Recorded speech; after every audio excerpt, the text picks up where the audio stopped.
జగిత్యాల జిల్లాలో మరో రోడ్డు ప్రమాదం జరిగింది. కొండగట్టు జేఎన్టీయూ రహదారిపై క్వాలిస్ వాహనం బ్రేకులు ఫెయిల్ కావడంతో అదుపు తక్కి కల్వర్టులో బోల్తా పడింది. హైదరాబాద్ కు చెందిన ఒకే కుటుంబానికి చెందిన 14 మందికి తీవ్ర గాయాలయ్యాయి. వేములవాడ నుండి కొండగట్టు వెళ్తుండగా ప్రమాదం జరిగినట్లు తెలుస్తోంది. ప్రమాద బాధితులందరూ ధర్మసాగర్ మండలం తాటికాయల గ్రామ వాసులుగా గుర్తించారు. శివరాత్రి శ్రీనివాస్, ఎల్లమ్మ, సారమ్మ, మహేష్, చరణ్, బిట్టు తదితరులకు తీవ్ర గాయాలయ్యాయి. పిల్లలు చరణ్, సాయి, ప్రియా, ఆదిత్య, పల్లపురాజు, మానస, బిట్టుకు గాయాలయ్యాయి. క్షతగాతులను జగిత్యాల ఆసుపత్రికి తరలించారు.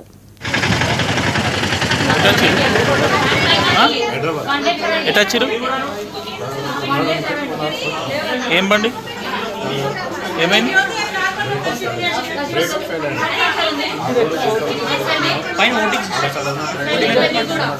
వేయాలి. నేను చెప్పిన ఆల్రెడీ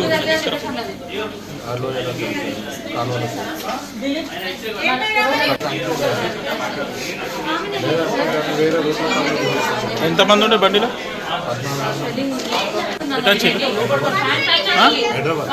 ఎట్లా వచ్చారు? ఏం బండి? హైదరాబాద్ నుంచి వెంగళూరు వచ్చామన్నా. వెంగళూరు దర్శనం చేసుకొని కొండగట్టు పోతున్నాం. కొండగట్టు పోతుంటే బ్రేక్ ఫెయిల్ అయ్యి అదుపు దాకా కలవడం. ఏం బండి అది? క్వాలిస్. ఎంతమంది ఉన్నారు బండి? బండిలో అప్పుడు 11 మంది ఉన్న వాళ్ళ ముగ్గురు పిల్లలు. టెంపుల్కి వెళ్తున్నారు ఇంకా పోలే? టెంపుల్కి వెళ్తున్నామన్నా.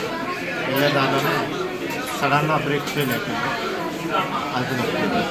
హైదరాబాద్ నుంచి బోయినపల్లి మట్కోట్ ధర్మపూర్కి పోయి వెమ్లాడ నుంచి నిన్న వెమ్లాడలో ఉండి ఇక పొద్దున కొండగట్టుకు వస్తుంటే మధ్యలో వచ్చిన తర్వాత బ్రేకులు ఫెయిల్ అయినాయి.